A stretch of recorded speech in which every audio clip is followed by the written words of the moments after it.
source for the sports gamer. Welcome, everyone, to the latest installment of the SGO Developer Spotlight.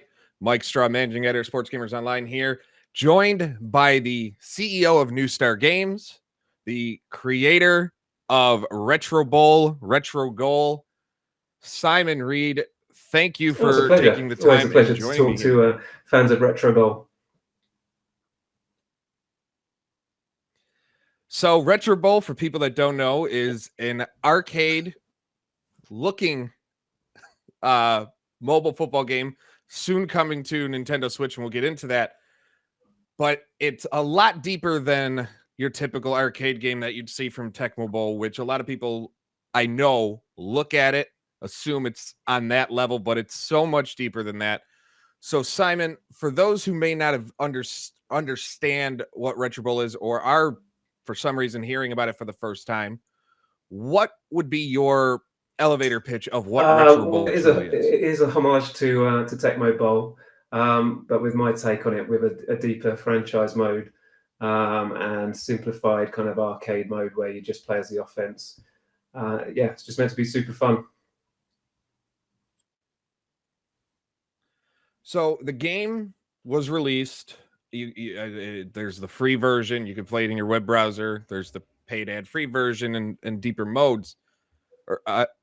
Were you, when the game first came out, were you surprised with kind of the reaction to it? Because I know a lot of people were looking, myself included, the mobile game market, wanting something just pick up fun that you don't want to put down without being bombarded by microtransactions every 2 seconds of, hey, buy these coins, or sit and wait. Were you surprised at the reaction or the response of the community? Yeah, absolutely was. I was surprised at how quickly it got sort of picked up. Honestly, when I launched it, I didn't have any great expectations for the game. I just thought I wanted to make something fun that I enjoyed. And coming from the UK, we're not massive NFL fans over there. I mean, there are lots of NFL fans here, but you don't see many of them, and we don't tend to congregate until the English games or whatever. And I was coming from a background where I was kind of interested in the sport. Yeah. I'd watched the odd Super Bowl, but didn't know the sport deep enough to make a game. So while I was kind of researching and watching lots of NFL, I was just learning on the job.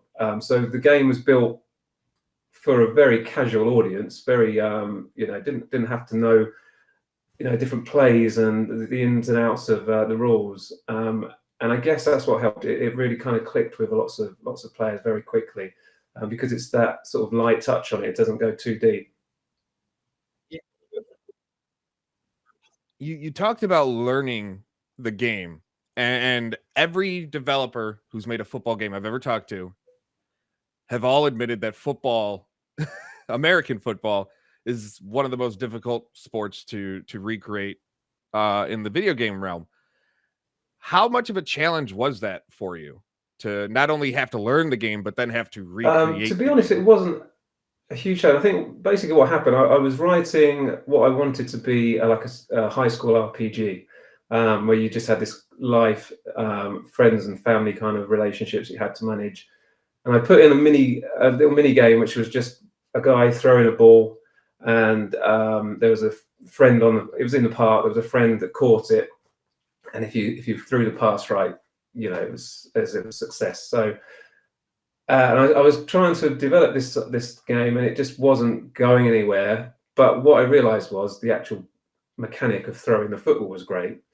So I threw some extra players on the field, and I got some linemen up and things like that, and got them running around. And the next thing I know is they're tackling and they're breaking out, making runs and things, and I just this is great. I just need to turn it into a football game rather than an RPG or whatever it was going to be beforehand.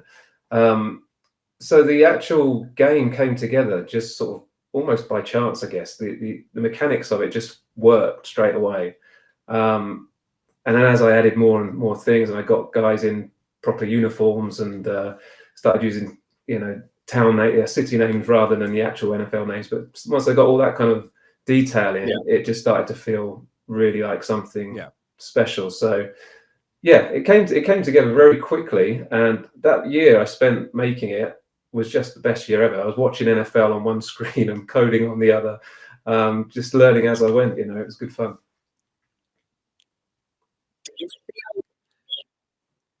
Did you feel when the game, and before we get into the biggest news of the game lately, or the latest big news, did you feel when like I don't know, a sense of relief when you finally got the Uh, game out? I guess so. Yeah. I mean, I was always aiming for the Super Bowl. Not what is it now? It's two Super Bowls back. So I was aiming to get it out in time for that, and I did manage to Yeah. sort of 2 weeks before, 2 or 3 weeks before, and amazingly, Apple picked it up and they featured it on the App Store, which gave it a great spike. You know, initially the downloads were really good. Um, but I knew it wasn't finished. I knew I had to keep updating it. There was so much I wanted to add, and there's still so much I want to add, to the point where I'm afraid of adding too much and ruining the balance of the game. So that's something I'm aware of. But yeah, it's never felt finished. So yeah, it wasn't stressful launching it, but it was a case of like, let's get it out, see what people think. If it had bombed, you know, I'd have been moving on to something else very quickly. But obviously that didn't happen. Yeah. How difficult have you found it, or not so difficult, being a solo developer? I know, like, the comes to the pixel art, Pixel NFL has done the pixel art for the game, but being the solo coder for the game, does that kind of give you like a sense of, I don't know, a less stressful sense when it comes to developing, because you don't really have to bounce things too much off people, since it's like, all right, I I think think this is a so. good idea, so I can go for I it. mean, I had some Epic games, um, and that's kind of how I used to enjoy working. Just me and my ideas, and nobody else to answer to. No one has to wait for. Generally, it's just the art you tend to wait for, um, and and then after, you know, I had some success with the game New Star Soccer in 2012, and after that, I started working with a team up in near Leeds in the UK, and we worked on several projects together. New Star Manager, New Star Cricket. We've done baseball, and those games are, you know, they're great, and I like working with those guys. But sometimes when I just nail down and work on my own, it's kind of just me in my office, you know, music on, NFL on, whatever it is, and that's kind of just my ideal situation. I think Yeah. that's how I enjoy working. So the game was out on mobile. You could play it in web browsers, and then the big news dropped where it was coming to Nintendo Switch, and that as of February 3rd, it was available for pre-order. How difficult was it to, or not difficult, to get the port ready to move over to the console, especially with the potential of moving the game to a larger Well, the screen? game's coded in some software called Game Maker Studio, so that makes it Yep. relatively easy to port to different systems. So you know, you can get it on mobile, you can get it on PC, you can get it out on different consoles. So I have had some help from the team I just mentioned, Five Aces, to get the Switch version ready. Because to be fair, I'm the guy that likes to do the on-field stuff, the throwing the ball, and you know, the fun action parts. I'm not so much into the technical side where, you know, if it's not running on a Switch and it's throwing out errors, I'm like, I don't know what to do. So I hand that on to someone that, you know, somebody that's much Yeah, right. better equipped than I am to deal with that. So yes, it's been a collaboration to get the Switch version ready, which has been great because, you know, it means I can still focus on the gameplay aspects, and add in some new features. Speaking of the work to get the port over, and getting help, and was it a case of any issues with making the game able to run, not run, but look well? I get pixel art, luckily, is a art style that can kind of scale as you need it, but was there any concern about the idea of doing it and allowing players to play, especially if the Switch is docked on a large scale, like a larger television? Or no, was there no real No No, real problems when you were making sure everything I looked think good. the only concern was it wouldn't play as nicely with gamepad controls. Again, once I got a build on my Switch and I put it on the big screen, I was like, oh yes, that looks great. You know, I was really pleased with that. So I wasn't worried about that. I thought it would look nice because you know who doesn't love 80s and 90s style pixel art. So that was pleasing. Yeah, the main aspect was making sure controls worked, and one aspect of the Switch is you can take the Joy-Cons off, turn them sideways. You've got the Pro controller. You've got the NES style controls. You know, that was the tricky part of getting the Switch version up to scratch. I guess is just making sure it worked with different layouts. So we wanted it to work from the offset with those, the retro NES controllers with just 2 buttons and a D-pad. And we pretty much managed that. You can use the shoulder buttons for the odd thing, but yeah. So that was the main challenge I think for me. And there will be other aspects coming to the Switch version down the line, which didn't quite make it. Again, we're aiming to get this out in time for the Super Bowl. So some of the features which are planned are a little bit further down the line. Is the game on the Switch version of the game and the mobile, when you make updates to the mobile, I'm assuming, or correct me if I'm wrong, will the mobile updates come first and then to the Switch later, or do you have to handle updates in a different way because Well, of I the think platform? most of the features planned will go into both platforms. At the moment, the Switch version is coming out next, but then the mobile version will be updated, a few weeks after, and have everything that the Switch version has got in it. So I'm not quite sure if we'll be able to do them simultaneously, but they'll probably, be very similar. And with each update, they'll come out very, very close together, I imagine.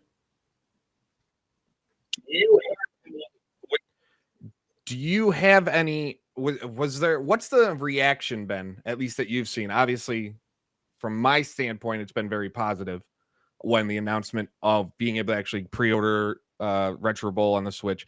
Has the reaction been kind of what you expected, or has it been higher? Yeah, probably better than expected. But I did get lots of lots of requests for it to come out on Switch before we'd even decided that. And my biggest fear, I tell you, is that people are expecting it to be very different. Expecting it to be, I don't know, 2-player, lots of new features. To be honest, look, that sort of stuff we want to do, but it's just not been possible to do it in this time frame we've had. So I'm a bit worried that people are going, yes, we've got this Switch version, and then they go, well, it's just the same as the mobile version, just with gamepad controls. But it's on a big screen, and there are some new features. And I know there are a lot of people though that are happy that it will be the same, just on the big screen, because there's that charm, like you said. People who doesn't love the 80s, 90s art style and sprite art style, and nostalgia is one heck of a drug.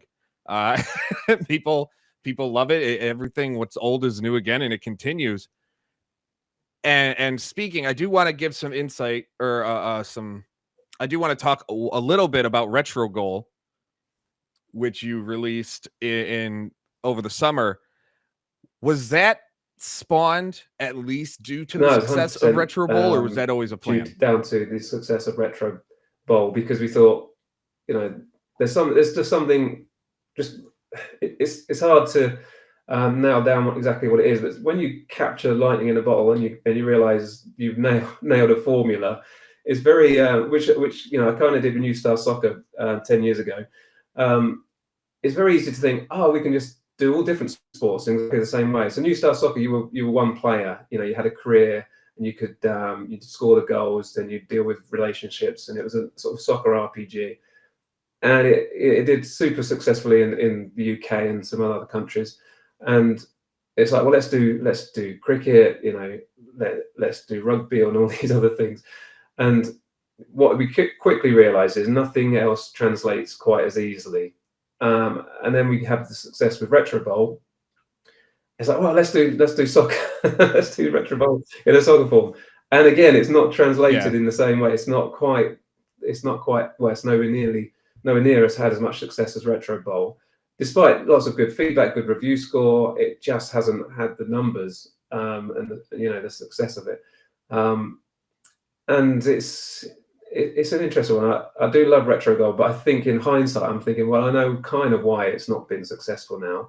So we want to update it. We want to do possibly a sequel, or at least a major update for it, and see if we can fix what's not quite right with it. Overall, do you, from a personal aspect, could you have imagined 2 years ago when Retro Bowl came out and where New Star Games and where you're going and have gone, could you have imagined kind of where you're at right now, where you have one of the most popular sports games on mobile, you're porting it to one of the most popular consoles in the world right now? Like, is this something, just what went through your head, or what's gone through your head when you can sit back and like take a minute to actually think about what's It is happening? incredible because, as I say, when I launched the game, I didn't have any great expectations. But then once the feedback started coming in, it's like people were telling me they couldn't stop playing it. Within days, people had played dozens of seasons and things. And I knew immediately that I had a really fun game. And then, of course, the pandemic hit. And I don't know if you remember that when the game initially Yeah. launched, you could play, I think it was 5 games before you hit the paywall, and you had to pay $1 to unlock the game. I got lots of negativity. Yeah. Breaking the Well, I still bank. got lots of You're negativity from breaking people everybody's saying, bank. "Oh, this isn't a full game. This isn't a free game. It's a demo. You have to pay to unlock it." And yeah, there were lots of people to unlock it. Then the pandemic hit, and I just thought, I just had this existential thinking, what might be coming to an end. Let's just make the game free. I'll keep the premium sort of mode in there where you can still pay $1 if you want to, and upgrade to some different features. And then it really, the down really took off, and wasn't making as much. It was reaching more people, and I was getting lots of great feedback, lots of comments for the game. And I was just very, very pleased. And I loved that game. It was so positive. There were leagues popping up where people were, creating their own leagues where they report their own things. And the numbers just took off, and I was like, "What's going on?" I'd done an update. Apple had featured it for the Super Bowl. For the new season starting. And the number just sort of started rising, and it was climbing up the US App Store charts. I noticed that over the weekends the numbers would drop, and then on the Monday they'd pick up, and then they'd go higher up to Friday than it was the previous week, and then they'd drop again, and they'd creep up even more the next week. And I realised kids in school were playing it, so at the weekends they weren't, telling their friends and getting these extra downloads, and it just kept doing that for a few weeks, and eventually hit the #1 spot on the American iOS App Store, and that was truly mind blowing. That was the fact that it actually the #1 spot for downloads, ahead of things like TikTok and YouTube or whatever. So that was the absolute pinnacle, and I honestly couldn't believe that had happened 2 years after, 18 months or so after its original launch. Yeah, and to now have a Switch version coming out is really exciting, and it's just the start, really. I want it to. I'm hoping the Switch version does well enough for us to say, right, well, let's get it on PS5 and Xbox. So, yeah, that's the hope. So you talk about the future, the success of the game on mobile, getting to #1 part of the App Store, or #1 spot in the App Store, the port to Switch, the hope to get to other platforms. What are you looking as far as updates to the game, things like that you'd want to see? Not necessarily that will happen, but things you'd like to see happen with Well, I mean, the future of Retro Bowl. I guess the elephant in the room is defense, right? Everyone wants. I get so many requests from players that they want a playable defense, and then on the other hand, I also get lots of people saying, "No, don't do defense. It would spoil the game," and that is kind of my thinking. But I do want to improve that aspect of the game. I do want it to become a little bit more interactive, and give you some sort of tactical aspect that you can dive into. So that's one aspect. On the Switch, I'd love to have a 2-player mode, just so even without defense, just so people could take it in turns to play their offense, and have a head-to-head game. and also on Switch we're hoping to do online leaderboards, which should allow players to compare their stats and their progress against other players, possibly with a view to sort of setting up your own leagues within that sort of online leaderboard. But none of that's definite. That's all kind of what I'd like to see, and what we're going to try and work towards. Also, college mode. We've got to do a college version, right? So that probably will happen. It's just a matter of time.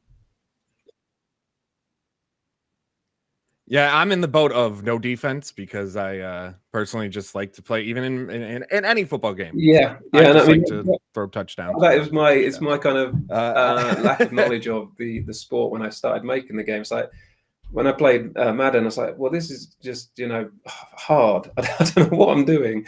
And the same with even Tecmo Bowl. It's like we control one player, and if the ball doesn't go near him, I've got to try and get someone else over there. And that side of it was just like, this isn't fun. So I left it out. I left it out completely. Well, Simon, I want to thank you for taking the time to join me here for the fun game that is Retro Bowl. I know I get biased with certain games. This is a game that I have admittedly played almost daily since its launch, just because it's an easy game to pick up, play. If you are interested in playing it, simply go to Android, the Android store, iOS. You can play it online. Go to New Star Game Store. More information on that. You can also pre-order it on the Nintendo Switch. If you're watching this after February 10th, you can buy it on the Nintendo Switch. Just go to the eShop. Simon, is there anything else you want everybody listening or reading or watching, however they're getting this information? No, only that to know. I love you all because you've given me so much pleasure making this game. The feedback, the love for the game has been amazing. So just thank you for supporting the game. It's been great.